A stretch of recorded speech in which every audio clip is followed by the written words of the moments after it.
Yo, welcome to the Nightly Strange. Welcome to the Nightly Strange, ladies and gentlemen. We are your hosts, D-Mac Uno. And I'm Keyz Stanley. Special guest in the building, Larry Dixon. Give it up for him, ladies and gentlemen. Give it up. Woo! So, man, how you doing?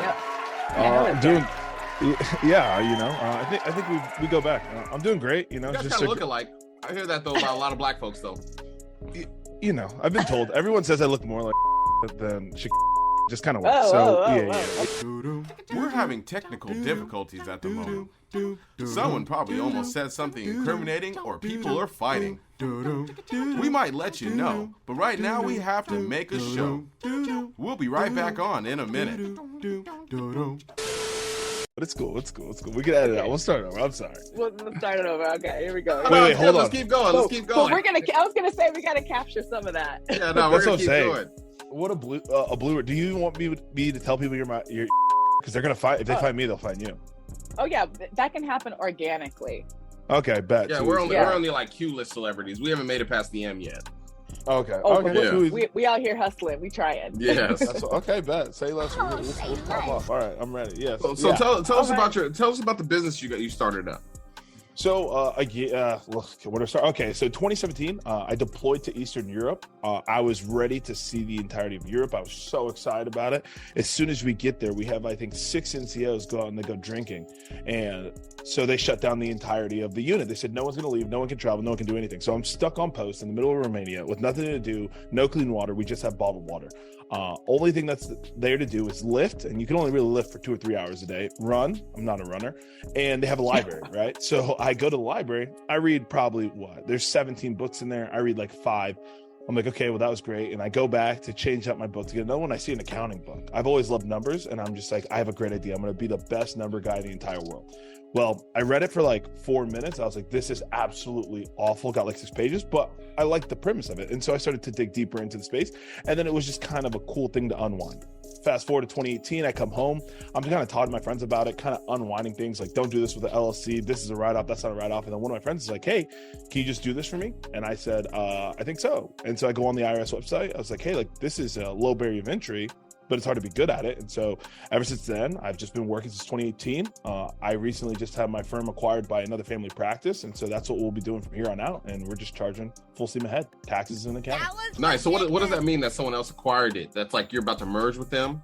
Yeah, so we just did the merge. I have the final documents in here that I'm about to shoot over to them tonight. And so, yeah, we're a full firm. And now my goal is ultimately, right, to fast forward to my end state was to create a bail firm and not like bailing anybody out of jail, but really inculcate all the areas of finance.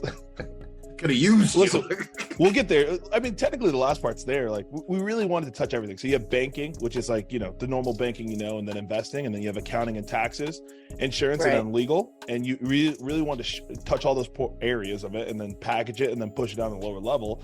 So we could try to, you know, get rid of the disparity that's between the richest and the poorest. So are you going to be teaching people how to... That's the whole thing. A lot of people don't know, and then like they don't know where to start. So are you going to be teaching anyone how to do anything in this new firm, or are you just running their books for them? No, so we want to expand. So right now, basically, I'm the managing director of the tax division, right? So right now, I'm heading that up. I have bookkeeping clients, I have tax clients. We're getting ready for the tax year, but we want to expand. We love to do more, you know? And so I think one of my guilty pleasures right now is at night, I get on TikTok or I get on Instagram and I type in, you know, tax talk, taxes, business. And I literally go into the comments and I answer the questions to all the random TikToks that you see. Is just like, oh, do this with your LLC. I'm just like, well, let me tell you what you actually should do. And then I just basically give out free chicken to anybody who wants to listen. I feel like, I mean, I'm not gonna say I'm changing lives in there, but I feel like I'm having some good back and forth, and at the very least, saving people a couple $1,000s. And what I'm hearing, and this goes to actually some of the new artists that we've heard. As far as D-Mac, you are always asking, well, what are you doing to promote your music? What are you doing to further, you know, your brand? And so what you're doing is you're doing the legwork. You're going in the comments. D-Mac, you're a big proponent of the action happens in the comments. Yes, and so yes. You have to engage with people. You can post a link all you want, but if you're not talking to people, you're just another link. And especially like if you're on social media, all that stuff is like kind of monetized. So you have to pay money to do it. 100%. Yeah. What did you want to be before you did taxes? So it was tough. So like, you know, I went to West Point. We could dig into whatever, but I went to West Point, played football for 5 years, I guess. 5 years. I was on the cusp of going to the NFL, and literally there were 7 fullbacks taken in my class, and I was rated number 2. And so that should tell you where I would have gone. And then President Obama said, "Hey, we're not letting anybody go to the NFL. You have to go into the Army."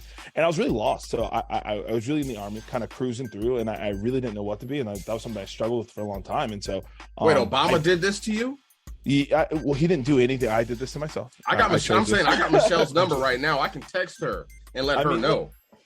He knows. I mean, I probably could have, you know, cried tears, wrote letters, never threatening him. He was my president. He was my But yeah, you know, it was definitely something that I had to chew on. And I looking back, it's probably the better thing for me. It's tough to say like I'm better for not having played in the NFL, but I've had to learn skills. I've had to do something. I've had to work hard to be valuable. And it's like, I think the craziest thing was like at 23, I was on top of the world. Like it's weird to think like I was the most valuable or I was the most sought after or deemed worthy when I was 23. And so like, that was really weird to think about, right? And reset the mindset. So like, what did I want to be before? I wanted to go to the NFL, and in that kind of lost 3 years between graduating, not going to the NFL, and then finding the business. I was just really lost years. And it's funny because me and my friends would talk about it. Damn. Yeah, your whole identity was wrapped in that. And then all of a sudden it was like, no, country before what you want to do. And that's the biggest thing I think people forget about, you know, the military. You really do give up that sort of freedom to really pick and choose your path to a certain extent. Yeah, definitely. I think it's very weird, right? Because I lived, like you said, I lived not for someone else, but for something else, right? For country. I love that. I love America, mainly the Constitution for me, but we can get into that later.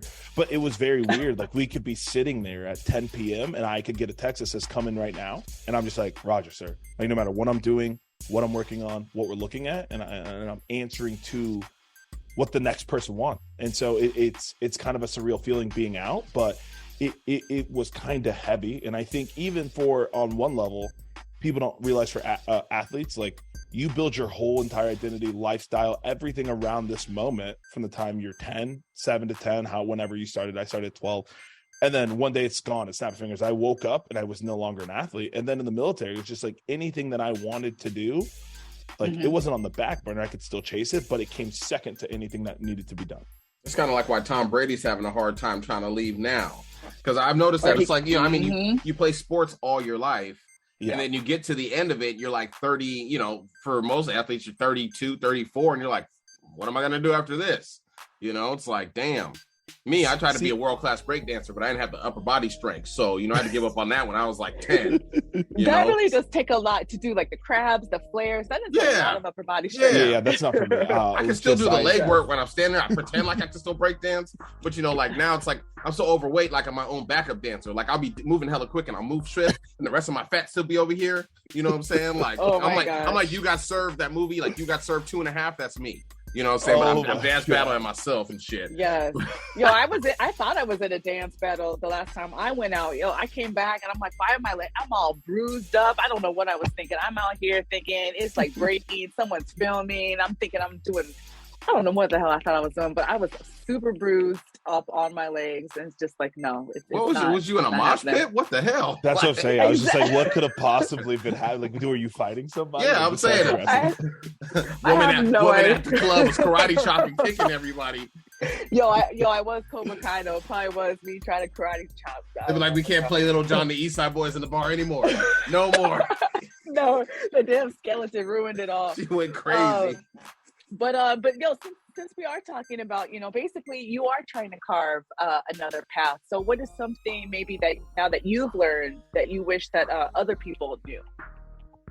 I think the biggest thing I've learned from my mentors, right? Like, so I think the cool thing is I paid for a lot of mentorship classes, and I tell a lot of the trainees when I would train them, the soldiers coming in, that I was with them, and I would just be really the thought of abundance, right? Like, I think the difference between that I've seen someone who's achieved a lot and the person who hasn't achieved anything, it's really the combination of two things. One, it's the faith in what you want, right? So really the ability to see the things that haven't happened yet, and then two is the like desire or obsession to constantly chase those things. Like that's the difference. I think when I get into a room and I'm like, okay, this person's gonna achieve, it's because they have a disproportionate amount of abundance where it's just like, hey, like, I don't care if you're rich, like there's enough out there for me, we can share it. And it's crazy where I've seen people in my sector, like the people doing the best as accounting and tax people are always the people trying to give the most game out for free.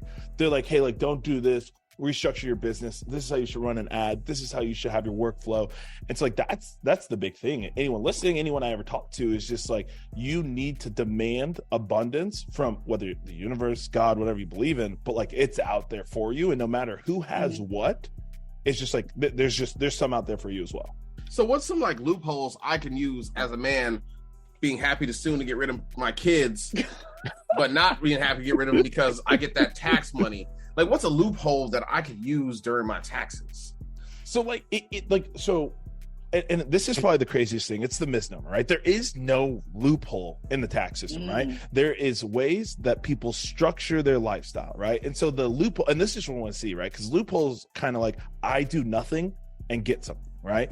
And so what I tell people is like, it's about how we structure your life. So your guys' loophole right now is, I would dive into the podcast and just start making money, right? And as you guys start monetizing your podcast, what you guys do is you take the life you're living and make it tax deductible.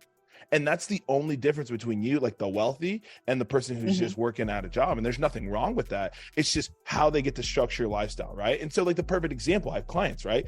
Everybody travels, right? Everybody goes somewhere. And so when my clients travel, the question is, are you working or are you not? Sometimes it actually is just personal. They're just going down to Florida to hang out, but sometimes it's going to a tax conference, right? So for example, I'll go to a tax conference somewhere in the United States of America, right? And I will spend the majority of that day working, right? But the nighttime is generally free, right? So I'll work the 9 to 5, 9 to 4, but then the nighttime's free. So I get to experience a different place, but that's a tax deductible trip because I'm still working. Right. So that's sounds the difference. Like a loophole. Right. It sounds like a loophole, but really it's the structure that's applied to your life. And so what I tell people is, really, it's what can you do on the side to build it, right? Everybody has a main thing. For me, it was the military. Now it's full-time this. It's what is the thing on the side that you want to chase, right? So you scratch that itch and you try to find something that you just enjoy pouring into. And if you pour into something long enough, I just believe with all my heart, right? Call me a relentless optimist, but like, you're going to start to experience some residuals off of that. Once you start to experience that kind of revenue, the residuals a little bit, we can start taking your life you're living and then move it over into the tax deductible portion of it, right? Because the hard facts are, you're going to pay taxes on money you make, right? Drake says it all the time. He has a 7-figure tax bill, right? He probably doesn't like paying those, but I guarantee you he likes experiencing that money, right? And this is where I'll top it off at. People are always just chasing this random tax fee, but it's, you don't want to spend $100 to save 30. So I tell people not to chase tax deduction. It's like, how can I structure your life to make the things you're already doing add to your life, right? Well, subtract from life, I guess you're talking tax deduction. So no loopholes, but what do I think you should do? Pour into this, and then once you start making that revenue, let's look at what we're doing and let's move some things over, right? So when you buy a microphone, well, that's a tax deduction. You take a trip to go to a conference, that's a tax deduction, all right? I have clients going to TwitchCon, right? People are paying money to go to TwitchCon now that they're going to do some kind of business, whether I think I have one marketing and then one film guy, like those are now tax deductible expenses, right? And so those are the important things that people need to look at. Okay. So, all right. So if we're starting a small business, and that's what our area is. It's a lot of a lot of small businesses trying to take off. You've got a lot of independent artists. So what's the first step that we should do, that they should do? Perfect. The best thing that you can do, right? And it's going to save you some money come tax time for a couple of reasons. One, let me get to it, right? You want to have a good set of books, right? You want to, at any given time, to know how much you've made minus what you've spent equals your net income, right? And it sounds so boring, right? Because I assure you, I don't love doing it, right? And I do this for people all the time. It's not fun, nor is it sexy to sit there and be like, okay, we made $40,000 this month. Okay, we spent $26,000, $419 in expenses. But that's the most important thing, because it's going to do two things. One, you have an accurate understanding of your building or your business building. Well, I work with a lot of real estate people, so building, but you have an accurate understanding of your business. Two, when you come to a tax preparer, then I can look at, okay, what can we do differently, right? Because on a base of probabilities, I have three things I'm going to do. I'm going to help you increase your revenue. I'm going to help you be more cost efficient, so reduce costs. And then three, I'm going to tax plan. If we don't know your numbers, we can't have a conversation. on the second part of that, if you bring a messy set of books or a messy set of accounting to a tax person, they're going to charge you more for the perceived work, right? And so when you're clean, you understand it, you're going to have a better conversation, and it's probably going to be cheaper at tax time. So I have a question. What do we have to do to get another stimulus check? Because you used to tell us about it all the time, and then you stopped telling us about the stimulus checks. But I see it pops up on my phone sometimes, and I keep thinking I get to call out a day from work, but I don't get to no more.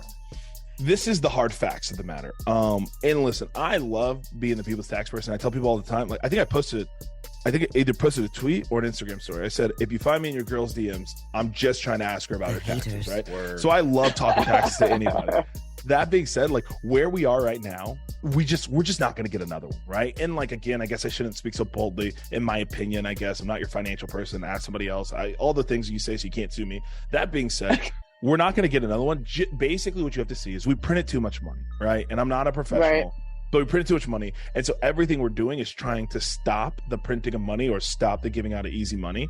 And so really what I tell people, they want a stimulus check is I would apply to the student loan program thing that they have coming out that keeps getting blocked that I don't think will go through. But like that's the new stimulus package, right? Because the last I heard of it, and it hasn't been done because it hasn't like run the gamut, but they're not even going to pay people's student loans. They're going to cut them checks and they're going to have them pay them. Right. Really? That's what I said. I was like, this is absolutely like I talked to people in the flipping community, like, you know, buy shoes, resell it. And they said the best months they had were when people got their stimulus checks because people were just blowing it. I'm about to say this is like the PPP loans all over again for the Black community. Oh, yeah, exactly. And we and listen, we all know someone. I don't know anybody because I'm an accountant. I obviously I don't know anybody. But we know somebody who took a loan that shouldn't have and spent it on some shit they shouldn't have, right? I'm just like, we know that. And so I don't know nobody.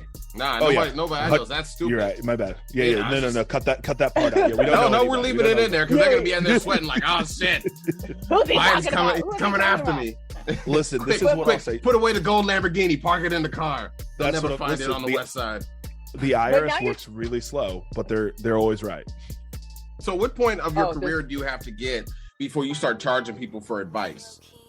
So this is like my biggest thing, right? So like when I was a kid, you know, I remember, and I will answer your question. I'm sorry about telling the story every time you ask a question. But no, it's fine. Go ahead.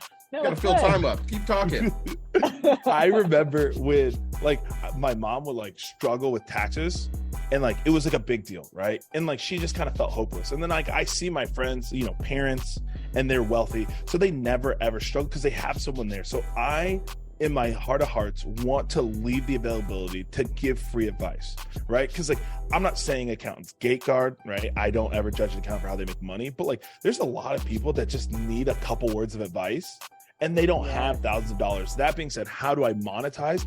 I basically tell people I'm going to monetize when I do work for you, but and like, again, is it scalable, right? This is where a lot of people push back. Mentors just like, hey, you have to do something. It's not going to be scalable to infinity, but like I think peak me is if I can carve out 2 hours, even 4 hours a week of just to give back to the community, we're fine. And I think that I can provide so much value to my customers that there will be more there, right? And so like it's basically some people have to get on my Calendly if they're not paying for me. They're paying to work with me. But like my clients have my cell phone number, right? They text me, right? And that's kind of the differentiation. So there's a space, but I want to leave that open. How do I start charging is really just, again, when people start blowing down your doors, right? I think the easiest thing I tell people when they don't know what to do is charge $1. As soon as 3 people say yes to $1, make it $2. As soon as 3 people say yes to $2, make it $4, right? And just keep raising your prices there. There is no exact science to like charging, right? And it's kind of what you asked, but on the other thing is how I tell my clients, like, if you have a service, like what is it worth to advertise on in your audience, right? You could be like, hey, like our audience isn't millions, probably not that much money, but I've seen podcasts with 50 people, but it's the exact 50 people the advertisers want to be in front of. They pay them $50,000, right, for 50 people, but that doesn't translate. So when do you charge? When someone will pay it, right? Like why does a lawyer charge $10,000 an hour when another one does $500? Because someone's going to pay $10,000 an hour to talk to them. Well, yeah, I had a friend like that. He called his lawyer friend and he asked him a question. The lawyer answered him back. Then he got an email where he charged some money. And so I'm just thinking, like, maybe I should make an app for you guys. So if someone would be at a bar and they ask you a question, you'd be like, yeah, no problem. And he'd be like, put your thumb on here. Listen,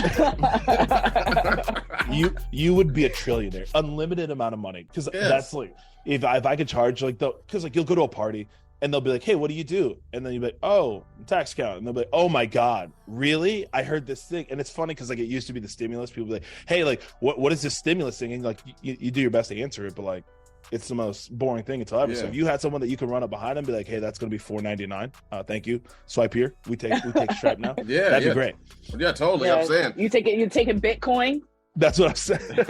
I used to. Yes. So how long how long can I go without filing my taxes before the IRS figures out I haven't done it? So like the IRS is super interesting. I won't say they don't come after you, right? But there are people out there, and you hear stories on it, right? They had 10 years of not filing taxes. And so it's very weird because the IRS doesn't know how much you owe them until you submit your tax return, right? And this is like, they'll find out, right? And once you submit... to cut you off, I heard that they know how much they owe you and how much you owe them. But I heard like TurboTax and all these other companies, they lobby so they make it difficult for people to actually be able to do their taxes. So you have to go through them. So, well, okay. So yes and no. So you can go like the IRS will sometimes come after you if you haven't filed your taxes. Generally, you see it when you report something and then you misreport. Generally, if you don't report, like I would have to see a case study of when they after, but there's tons of people who are just like, I never filed taxes, right? People living off the grid, and it's there. So the second part of that is the IRS knows to an extent how much you make, right? Because for example, when I pay somebody, I give them a 1099 that says, hey, I paid you X amount. I also submit that to the IRS, right? And so the IRS knows they have payment on file. Are they going to run them down? And so what America does is they basically say you can't participate if you don't have your taxes in, right? So when you go buy a house, when you go buy a credit card, they're like, hey, I want to see your tax transcript. So now it's forced you to file your taxes to participate in this side of society. Does that make sense? Up. Yeah, that's exactly. It is messed up. But 100%. Then why does it also seem like that? Because this honestly seems like a system that's meant for a certain socioeconomic class to sort of 100%. foot the bill for everything. Where if you can make it to the top echelon, you sort of slide past that because now you get these charitable deductions, you get the write-offs that you were talking about. You know, and people who are just structured for everyday living, they don't have access to that. Yeah, we need to go 100%. Throw some tea in the water. So it's like dead ass. Yep. I think you're right. Straight up, that's what I'm hearing because it's like we're paying for America, but it's just like where are we benefiting? 100%, right? And so like and I hear people talk about it, right? It's basically you feel like you don't have a voice. And again, I think the IRS does a lot of gate guarding, right? Like for example, like they sent W-2 employees home. They said you can't write off anything. We're not going to give you anything from working at home, but the 1099 employees could, right? That's just the nature of the game. I don't think we have a have and have nots socioeconomically speaking. I think we have a knowledge base, right? Where the like people with money come in is they can pay for it, right? So you think about Jeff Bezos, right? Jeff Bezos has I don't know how many, right? Me and him aren't friends, even though Jeff, if you hear this, I'm taking calls, we can hang out. He has like a team, right? Of like, it could be 40 accounts, it could be 100 accounts, right? And they scour every single thing, right? Like they have a person, a division running a company, running this niche thing, right? And so he has the access to way more knowledge, right? And so it's just a knowledge gap, right? Like people, like for example, people think you need an LLC right now, right? Like if you quiz people, they'll be like, I need an LLC before I can start my business. Listen, I try not to cuss. I'm doing better at it. The LLC means not a goddamn thing for taxes. Oh like there's a legal reason. There is a legal thing that it does, right? I'm not a lawyer. Go talk to a lawyer. There is a legal structure it does, but it does nothing for taxes. And so it's just a knowledge gap we're experiencing, which is why I love TikTok, right? Because I don't have the virality, but it allows me to answer these questions that take me 2 minutes because I know them so well, but would save them hundreds of dollars. So real quick, explain, because you said it doesn't matter, the LLC doesn't matter. And so, but like partnerships, if you do like a partnership, whether you're 100%. Sole proprietor, LLC, it's all still pass through type of income. Yes. Right? So explain what does that mean? Why does it not matter for those who are not sure? Perfect, right? And so like there's a ton of fancy words, right? So basically, when you start any business, right? Soon as you draw revenue, you make a decision. Is this a hobby? Is this a business? If you have revenue and you decide it's a business, welcome to business. You've done it, right? And so that income for me is going in the same place. Now, the LLC is a disregarded entity, which means that in the eyes of the IRS, it does not change the way they look at your business, right? And so think of it like if your business is a circle, right? The LLC is a square around the circle. The IRS doesn't see the square, they only care about the circle. So what it does is it provides a legal structure that begins to separate you from the business. But people are, I don't want to say gay-guarding, right? I say that all the time. People are overemphasizing the need for an LLC before you have assets, before there's a reason to separate you from your business, right? Because it's an absolute pipeline to tons of cash flow. People start tons of LLCs they'll never use, right? And so in the eyes of the IRS, they're not looking at that legal structure. Some states do. Most states have some sort of fee that's associated with it, some kind of reporting requirement that's associated with the LLC versus that. Yeah. But for taxes, no state or the IRS is going to treat you differently because of the LLC, right? It's always just revenue minus expenses equals net income, your tax on your net income. The caveat, it's not even a caveat. You can form what's called a general partnership, right? And this is what I tell everyone to do. As soon as you have the business idea, just go get an EIN from the irs.gov/EIN. It's free. Is that employment identification number? Boom. Boom. Yep. Okay. That's the employment. Okay. Yep. That's all so that's what you need, right? And like, you don't need that to start business, but really I don't like to throw out my social security number everywhere. So I just grab an EIN and then you're in business. Oh, yeah. It's right? Like, yeah, what if I'm trying to be like Queen Allison, from Hot D and like start selling pics of my feet and, start That is the worst TV show porn name reference. Yes. Hot D selling pictures of my feet. there was just so much. There was just a lot there for me to digest through. Like that. That's just I don't like hot D. Hot take. Two. Listen, if you want to listen, I was super anti OnlyFans feet pics for a long time. But listen, here's what I now know. The money's there. Listen, I don't know Bad who it Baby is making like over $50 million in like a year since she joined. Go ahead. Sorry. I mean, the Olsen twins would too if they were on there. Shit, people have an obsession with people that were kids that turn into adults through TV and shit. It's weird. Listen, there's no such thing. I like them old. Show me my old 5th grade teacher on there. Times got rough. Not. The union's Absolutely not paying. I'm gonna have my husband put the record on, and we gonna do this. Excuse me. Listen, but Delta's about to go on strike. How am I gonna make money on my OnlyFans? Go. Listen, I've now worked with OnlyFans girls, and like, listen, it shits cash flow. It's absolutely. I don't know who they are. Don't know how they talk to them. I don't view them. I'm just the back end, right? Just helping them turn this money, get it into the right places. You're the back end. Yeah, no. See, I specifically didn't say that. Absolutely not. He's the master of coin. He's the master of coin. Yes. Listen, I'm just here directing them and just helping them. It basically what I tell like every a pimp. Like a pimp. No. Basically, in the same way athletes need financial people, I try to help them out. I try to get them going to the right place. Anyways, like now you gotta walk on this street and not this street. I'm just fucking with you. That's how you structure your business. It's for safety and for tax He's purposes. a person in charge of managing prostitutes. That's a pimp. That's AMP. You're not a manager in charge. You manage those in your charge. Ladies and gentlemen, we are just giving Larry shit. Yeah, 100%. Yeah, 100%. All just out here throwing. He is not pimping digital hoes. Let's make that clear. Appreciate that. No. Even though, listen, from what I've seen on Reddit, it's very lucrative. It seems like these guys who are making these internet OnlyFans and just managing them, they're just making hands up. Again, I don't know where the money is coming from. I'm just looking, because this is what I know about OnlyFans for a fact. They made $2.5 billion last year. They have a 20% fee structure, which means $12.5 billion went through OnlyFans. Well, I mean, you got a lot of horny dudes in the world. That's why women think they're the shit now. No offense, but I'm saying you go to Instagram, you show a little bit of cleavage. Now you got 5,000 posts or likes, and now you're going back to your job at McDonald's like, ain't nobody tell me shit. You know what I'm saying? You got a lot of horny dudes in the world, and they're willing to spend money on women. Not me. It was hard for me to even take women on dates because I felt like that was tricking. I'm like, you really want a large? Like, You got to go home at 8. Like, I don't know.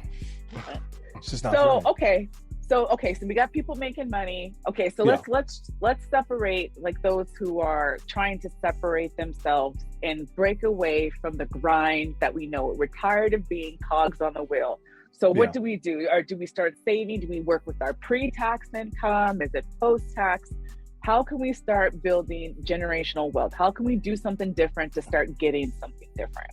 Yeah, I think the big thing is really, I think, and maybe I'm not the exact model, but what I did, the path I chose is just the best, right? Is the first thing you do, you got to get a W-2 job. Generally, unless, again, if you jump all in, burn your boats, that's fine. Like, that's just not practical for most people, right? You bills, right? Families. So you get the W-2 job and you literally just make a budget. And I tell my soldiers all the time, take 5% to 10% of your income and start to invest it in the skills you want to acquire or things you want to do. And everybody's like, excuse me, I don't know what I want to do. And I tell them all the time, I didn't know what the fuck I wanted to do. I was a strength and conditioning coach. I was a content creator, which were both terrible. Turns out I don't like lifting with other people. I just like lifting with myself. 2, I don't like taking pictures. So why would I be a content creator? I thought I was going to be like a videographer. I thought I was going to be a graphics designer. I thought I was going to be a copywriter. I did so much stuff, wasted so much money and failed. But at the same time, like, pick something, go on YouTube University and literally absorb 20 hours. Do I like it? Okay, I like it a little bit. Let me go try to do that thing, all right? And you guys said it goes down in the DMs. If you ask 1,000 people if they need your services, whether it's TikTok videos, whether you know how much money people are making doing TikTok now, just throwing the TikTok, and then you click through to their profile, they have a link tree, and in their link tree is just a shit ton of affiliate codes. That's money. Yeah. Right? 100%. And if you download CapCut right now, that's a free app on the Apple Store, right? So what you do is find your favorite person that you like watching on this, and this is absolutely just forget. Literally take the person you like watching on YouTube, whatever, clip all their stuff in CapCut, take one long video, make 100 little videos, and just start posting those every hour on the hour with Hootsuite, which is a free app, and then, or it's $9.99. And then it starts going, you start generating a little bit of ad revenue, you start getting a little bit of claim, then you find the affiliate codes that you like, and everybody has a course. Every famous person you have finds a course. You email them, say, hey, I was able to acquire 100K followers on this platform with your videos. I would love to, have an affiliate code working with you, right? They're everywhere. And then they'll send you an affiliate code. You can find other stuff on, oh my God, clickbank.com. There's tons of affiliate codes there, and just enter them in there. You're not aiming for, I think the problem is everyone wants 7 sources of income. They want passive income. They don't want to ever work. The hard facts are you will still work. Right? I don't want to work. But you're going to work.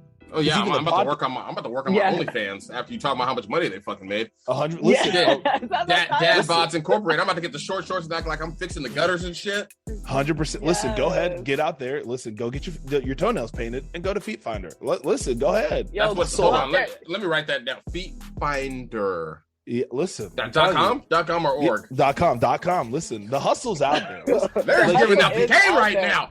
Yes, I was trying to tell you. Don't give away all the secrets. Because girls tell me I got pretty feet when I clip my toenails.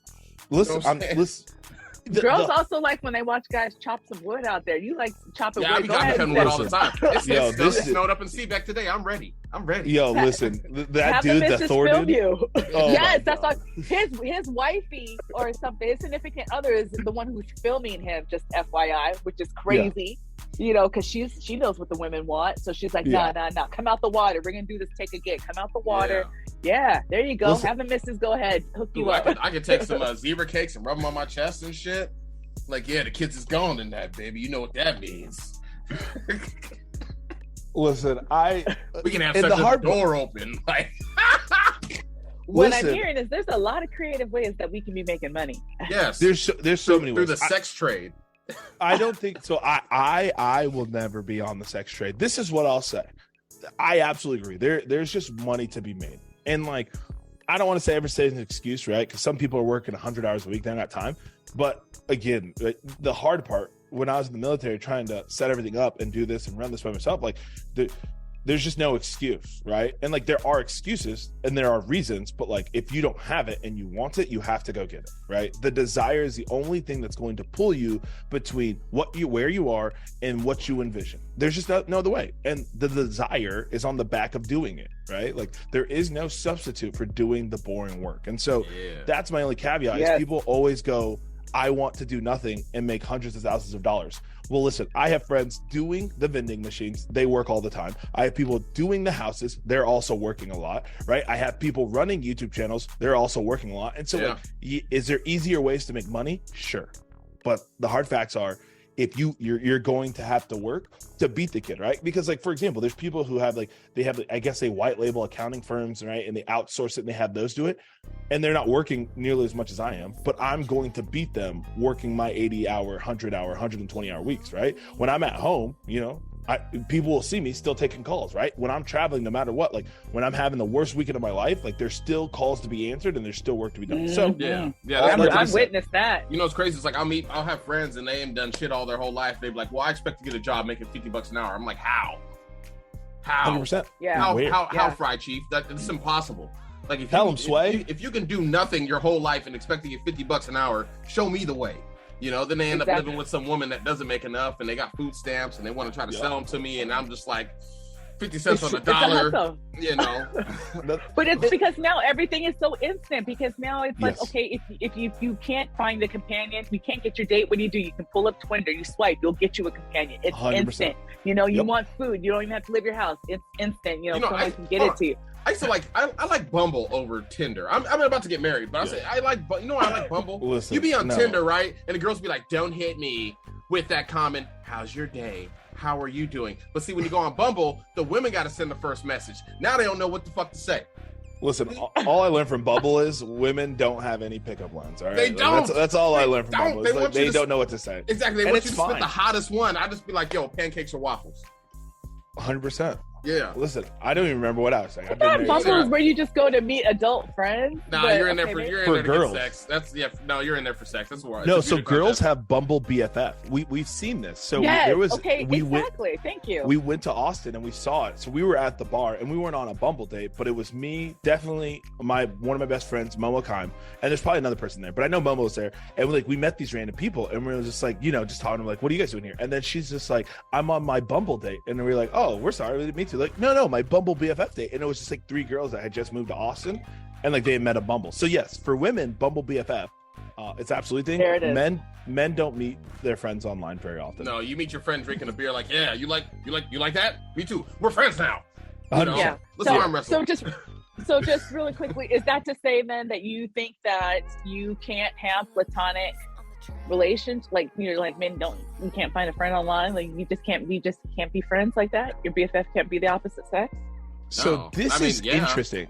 Yeah. So I've recently just flipped on this. So this is such a fun topic. My hobby, if I had one, right? So I obviously have a tax and accounting and I read it a lot and I do it a lot, right? But it's very boring. So I was like, I need to spice up my life. So evolutionary psychology has pulled me in, right? I'm absolutely obsessed as just an absolute enthusiast, not any kind of licensing understanding. So I used to think no, right? Because of basically our biological imperatives. What I've now seen is it can happen. It has to happen from a place, like it cannot happen from a place of scarcity, right? It has to happen from a place of abundance, right? So my only friends that I see pulled off are men who are easily attracted to women, right? It's very easy for a woman to friend zone a guy and be friends with a guy because she has an abundance of men chasing her. Mm-hmm. So it's always an abundance mindset. So it's just like, I have so many, right? It's just like if you had 100 donuts, you're never going to eat all the donuts. But if you had just one donut at work, you're gonna be like, no, I'm gonna eat this donut, right? Oh, wow. So, whoa. What kind of donuts are you talking about here? Listen, what kind of how often are we getting the donut? What kind of donuts are we talking about here? 2 things. 1, right? Perfect. How many donuts do we have? Abundance, right? Yeah. 2, if you're judging a donut, I just don't know if you care enough, right? I don't know if I see donuts I don't like to eat, all right? I walk into work and they say they have donuts. I'm in the donut box. No. Okay, so I only want I want the donuts with the white frosting and the sprinkles, but now I get the ones with the maple and the bacon on it, right? Boom. That's yes. I might get the little apple ones, but I get them fresh from Safeway. You know what I'm saying? That's about it, what I want. Yeah, I mean, this lady on Friday gives me a maple donut every time, and I keep wanting to tell her no, but I don't want her to stop. So I'm just like, I'm gonna eat it, and it's fresh too, and it's soft because it's so early. So, but I mean, like, I don't like cream-filled donuts. That feels like prison. Oh no. Yeah, that's okay. That's an aggressive way to describe it. Ever since I saw Van Wilder. Yeah. I don't mess with cream filled. I love that movie because that scene. I love that movie because that scene almost made me throw up, and I was like, oh, I gotta watch this again. No, Listen, that was that was an adult movie I had to rewatch. Yeah, exactly. He's like, oh, that dog just need a little TLC. Write that down. Oh my god. I'm never doing cream-filled donuts ever again. They're not my first choice, but again, right? I equate it to my work. Like I do the boring work nobody wants to. I eat the donuts nobody wants to because I care about donuts, right?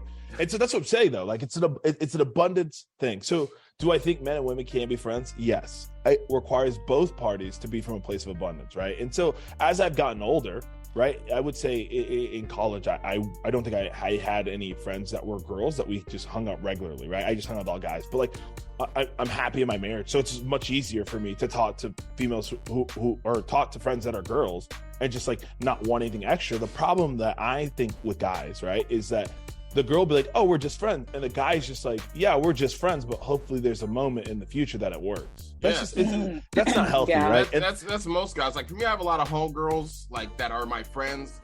But the thing was, I was friends with them because they was really pretty and I could sleep with their friends. So I always had an ulterior motive. But it's like, you know, it worked out. But like now I see them and they're like, what up, Dave? And like, you know, they'd be like, why'd you never hit on me? I'm like, I don't know. I guess we're just friends, you know, like, but as long as you've never slept with them before to work out, but you can't just meet some new girl nowadays and be like, oh, we're homies. That doesn't work that way. We're all grown ups. No. Like you're going to get drunk. You be like, damn, we killed that bottle of Hennessy. You know, you wake up, you're going to have to re-enlist Maury and shit. It's going to be a wild time. But, hold on. But Larry, I'd like to thank you for coming on to Nightly Strange, sir. You gave us some really insightful information and I'm ready to open up my feet and OnlyFans off of everything. Is there any shout outs that you want to send to anybody while we got you here? Listen, really no, just you guys for letting me come on. I mean, my friends know I'll send it. I never really shout them out. Like they know who they are. I'll send it to them and like, hey guys, this is for you. Really just for everybody, I guess. If you ever need anything with taxes, obviously feel free to reach out. I guess I'll do my shameless plugs right now. How do we find you? How do we plug your business? Listen, we're at Nova Point Group, managing director and partner there. So absolutely hit me up. Larry the Tax Guy on almost all social medias. You type that in, you'll see me. I'm generally the only black Larry the Tax Guy. There's one guy who has it on Twitter, and I emailed him. I asked him politely to give it to me, but he didn't. But yeah, reach out. I think the big things I want people to know is I'm here to help you. Don't suffer in a vacuum. And the last thing, always, you don't need a LLC to run your business. Just go make money, right? If you have problems, just go make money. Thanks for having me. Hey, no problem. Just like, you know, like I had to get a different cell phone number, but sometimes I call my old one and I ask if I have any messages. You know, the guy screams at me every time. I dead ass. I do all the time. I'm like, yo, anybody call for me? He's like, it's been 10 years. I'm like, whatever, homie. You again? I'll talk to you next week. You know, like. You can't figure out who you are. You're like the watcher. Hey, Stanley, you got any shout outs you want to send out? No, you know, just shout out to you, Larry. Thanks for coming on, sharing some great packed, you know, information for us and for our audience. Appreciate your time and your energy. And of course, thank you to all the listeners. Appreciate each and every one of you. Totally. Thanks everybody for listening. If you like what you're hearing, you know, follow us on anywhere you're listening to, mostly Spotify, Apple Music, Buzzsprout. Once again, if you like the sounds that you hear in the background, please do not hesitate to hit up super producer Kilo Keyz on the track. Shout out to Kilo and Rozzy, who cannot make it today. Both of them got lost in translation. Once again, ladies and gentlemen, I am D-Mac Uno.